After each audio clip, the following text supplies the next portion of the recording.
Genesis chapter 50. Joseph fell on his father's face, wept on him, and kissed him.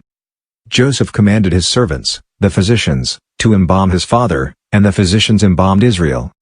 40 days were used for him, for that is how many days it takes to embalm.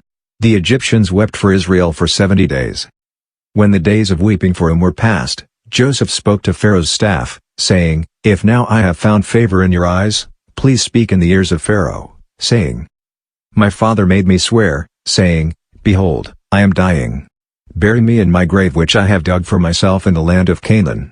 Now therefore, please let me go up and bury my father, and I will come again. Pharaoh said, Go up, and bury your father, just like he made you swear. Joseph went up to bury his father, and with him went up all the servants of Pharaoh, the elders of his house, all the elders of the land of Egypt.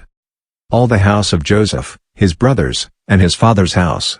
Only their little ones, their flocks, and their herds, they left in the land of Goshen. Both chariots and horsemen went up with him. It was a very great company. They came to the threshing floor of Atad, which is beyond the Jordan, and there they lamented with a very great and severe lamentation. He mourned for his father 7 days. When the inhabitants of the land, the Canaanites, saw the mourning in the floor of Atad, they said, This is a grievous mourning by the Egyptians.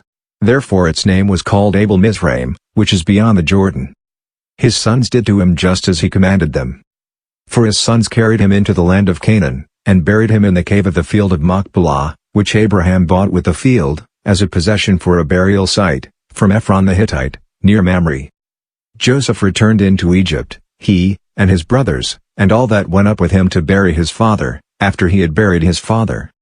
When Joseph's brothers saw that their father was dead, they said, It may be that Joseph will hate us, and will fully pay us back for all the evil which we did to him. They sent a message to Joseph, saying, Your father commanded before he died, saying, You shall tell Joseph, Now please forgive the disobedience of your brothers, and their sin, because they did evil to you. Now, please forgive the disobedience of the servants of the God of your father. Joseph wept when they spoke to him. His brothers also went and fell down before his face, and they said, Behold, we are your servants.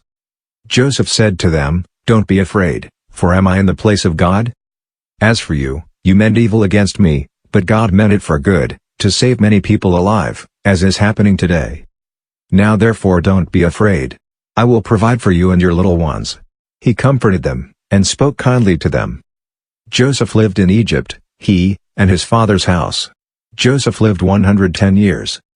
Joseph saw Ephraim's children to the 3rd generation. The children also of Machir, the son of Manasseh, were born on Joseph's knees. Joseph said to his brothers, I am dying, but God will surely visit you, and bring you up out of this land to the land which he swore to Abraham, to Isaac, and to Jacob. Joseph took an oath from the children of Israel, saying, God will surely visit you, and you shall carry up my bones from here. So Joseph died, being 110 years old, and they embalmed him, and he was put in a coffin in Egypt.